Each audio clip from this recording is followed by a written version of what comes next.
நண்பர்கள் அனைவருக்கும் வணக்கம். இந்த வீடியோவில் எதை பற்றி நம்ம பார்க்க போகிறோன்னா, இப்போ ஒரு மிக முக்கியமான தகவல் கிடைச்சிருக்கு. தமிழக அரசு பார்த்தீங்கன்னா சத்துணவுத்துறையில் வந்து பார்த்தீங்கன்னா 3 விதமான பதவிகள் இருக்குது. என்னென்ன காலை பணிகள் பார்க்கறதுக்கு முன்னாடி இதுவரை நம்முடைய சேனலை சப்ஸ்கிரைப் பண்ணாதான் சப்ஸ்கிரைப் பண்ணிக்கோங்க. இதோடைய official PDF link, notification link description கீழே வந்து கொடுத்துருக்கேன். கண்டிப்பாக செக் பண்ணி வந்து பாருங்கள்.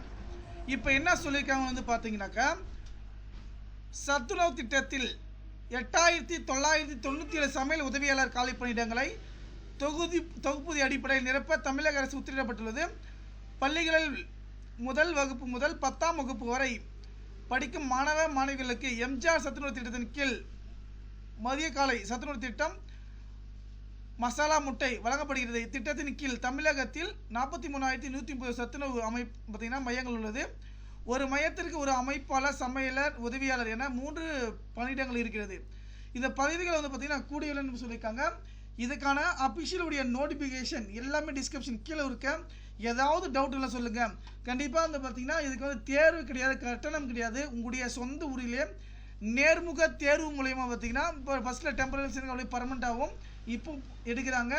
இதுக்கு வந்து பார்த்தீங்கன்னா 3 விதமான பதவிகளுக்கு வந்து பார்த்தீங்கன்னா நீங்கள் 10th 12th அல்லது இப்போ எழுத படிக்க தெரிஞ்சிருந்தாலே போதும். கண்டிப்பாக அந்த பதவிக்கு வந்து